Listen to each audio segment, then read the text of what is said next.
Andi Bushati, Andi Mimbrëma, Armand Shkullaku Mimbrëma. Jo pa qëllim e përmenda personin Bej, cili ka qenë sërish pas Davosit edhe në konferencën e Meniut. Kam edhe në Skype Petrit Vasilin, zoti Vasili Mirëmbrëma. Brëma. Kënaqësi që kthehesh pas shumë kohësh në emision.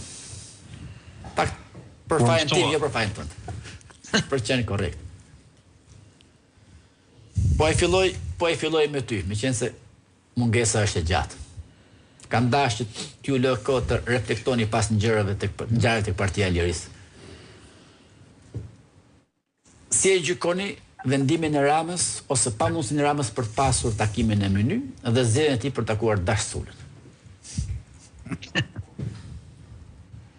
Është shumë e qartë që edhe nuk besoj se ka nevojë për një analizë shumë të imë të hollë, se duke parë atë sensin patologjik, edhe vërtet edhe të vështirë në Edi Rama për të marrë pjesë në çdo event. Dhe ju e dini që merrte pjesë edhe në takim me gazetarë pa asnjë vlerë tonë për Europë, që gjithë thoshin shpërdoron kohën këy edhe vetë për këto gjëra, duke që ka krijuar vetë një stereotip të tillë, kuptohet që kjo diferencë ka që e jashtëzakonshme, e bën shumë të lehtë edimin e gjës. Është qartë që është i pasigurt, është sigurisht dhe i trembur, se pasiguria dhe frika lidhen të dyja së bashku janë në mënyrë të pazgjidhshme, dhe ka kuptuar që gjithçka do që të vi puna dhe të gjitha llojet e lobimeve që të bëj, ka një bazë shumë të fortë dhe të rëndë dokumentar, faktesh, provash, dokumentesh që rëndojnë mbi të.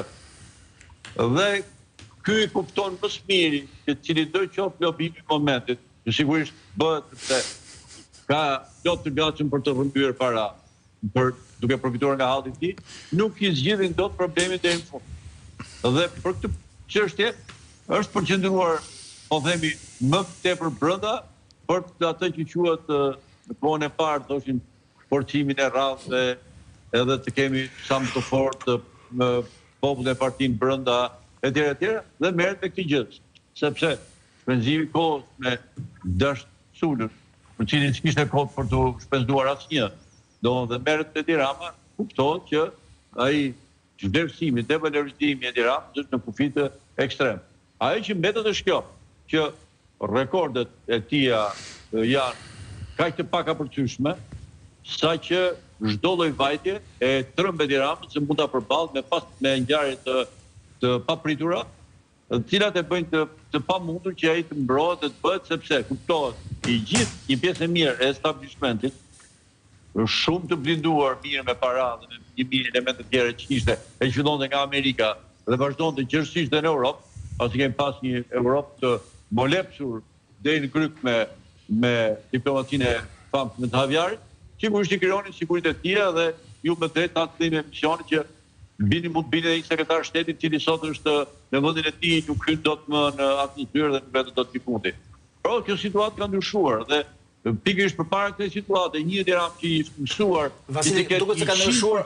Rama do të thoshte ka ndryshuar ndoshta në Europë, por në Amerikë ai po shkon në takim ku do jetë sot, ku do jetë presidenti Trump. Është po shkon në një Amerikë ndaj të cilës ai ka investuar vetëm negativitet dhe malignitet politik, po dhe të çdo lloj forme tjetër. Kuptohet, Amerikë i pëlqen si pëlqen Edi Rama, mbretëron Donald Trumpi, apo jo. Dhe ne dim çfarë ka thënë Edi Rama, po ikosisht edhe çfarë ka bërë ato të vogla, ato mundësitë e tij, atë çdo gjë që ka pasur në dorë.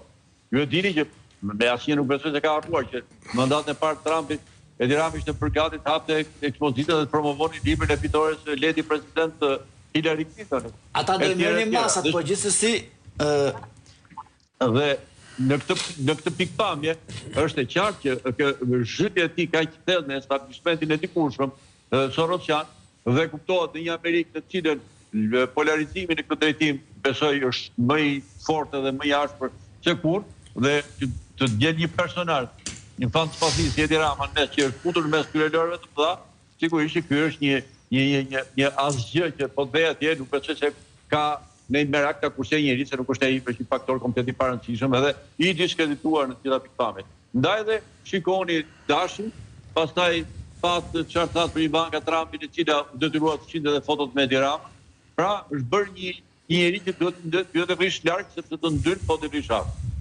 Lenci mendon ndryshëm duket. Lenci. Për çfarë? Po këto që thotë zoti Vasili. Jo, unë po vazhdoja të mendoja për parashtresën tënde që ishte shumë dimensionale, që ishte shumë çështje që hape. Ti akoma po mendoje për ato çfarë thash unë, s'po dëgjoje zotin Vasili? Jo. Dikur ju këshillon të sot as nuk ju dëgjon zotin Vasili. Jo, po nuk thash këtë, po e dëgjoja atë dhe ndërkohë po reflektoja mbi atë çka the ti. Izolimit.